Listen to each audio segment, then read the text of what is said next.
मेरा नाम है अबू बकर तुल्यम वाला और मैं आपके साथ एक नई कहानी शेयर करने के लिए यहाँ हूँ।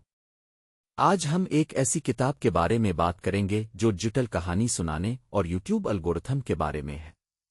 ये किताब digital story telling and the YouTube algorithm 2026 strategy के नाम से मरूफ है। ये किताब न सिर्फ यूट्यूब क्रिएटर्स के लिए बल्कि हर इस शख्स के लिए मुफीद है जो डिजिटल दुनिया में अपनी कहानियों को शेयर करना चाहता है। जब मैंने पहली बार यूट्यूब पर अपना चैनल बनाया तो मुझे लगा था कि मैं जानता हूं कि क्या कर रहा हूं। लेकिन जितनी देर में गुजरी मुझे एहसास हुआ कि यूट्यूब पर कामयाब होना इतना आसान नहीं है जितना कि मैंने सोचा था। एल्गोरिथम के बारे में मैंने सुना था लेकिन इसके पीछे की सांस को समझना बहुत जरूरी था। और तब मैंने ये किताब पढ़ी, digital story telling and the YouTube algorithm 2026 strategy. जैसे जैसे मैं किताब में गहरा उतरता गया मुझे एहसास हुआ कि यूट्यूब पर कामयाब होने के लिए सिर्फ अपनी कहानी को दूसरों तक पहुंचाना ही काफी नहीं है, बल्कि हमें यह भी समझना होता है कि लोग हमारी कहानियों को क्यों देखना चाहते हैं और वो हमारी कहानियों से क्या लेना चाहते हैं।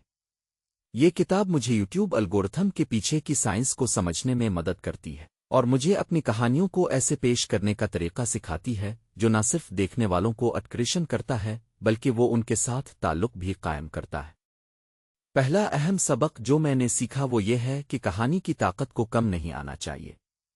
हमारे पास जो कहानियां हैं वो न सिर्फ ईशन की तरसील का एक जरिया है बल्कि वो दूसरों को अपनी तरफ खींचने, उन्हें महसूस करने और उनके साथ एक ताल्लुक बनाने का भी एक तरीका है।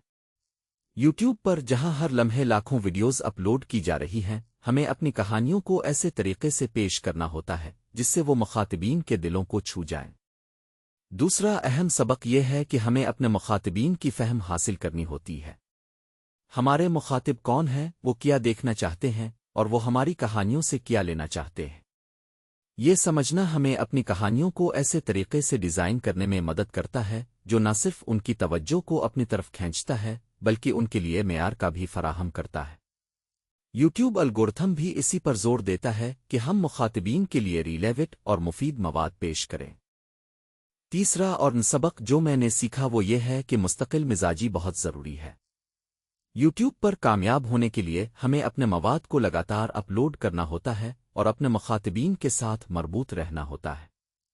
ये समझना कि हमारे मुखातिबीन हमसे क्या तवक्को करते हैं और हम उनकी तवक्को पर कैसे पूरा उतर सकते हैं हमें एक मुस्तहकम और लगातार मवाद की पॉलिसी बनाने में मदद करता है। आज की कहानी का इख्तिताम यह है कि डिजिटल कहानी सुनाने की ताकत को कम नहीं आना चाहिए।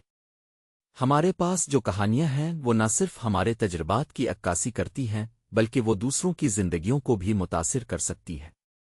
अगर आप भी अपनी कहानियों को शेयर करना चाहते हैं और यूट्यूब पर कामयाब होना चाहते हैं तो मुझे उम्मीद है कि ये किताब आपके लिए एक अहम जरिया साबित होगी। अपनी कहानी को शेयर करना और दूसरों की जिंदगियों को मुतासिर करना एक बहुत बड़ा एहसान है और मैं उम्मीद करता हूं कि आप भी इसका हिस्सा बनने के लिए तैयार हैं।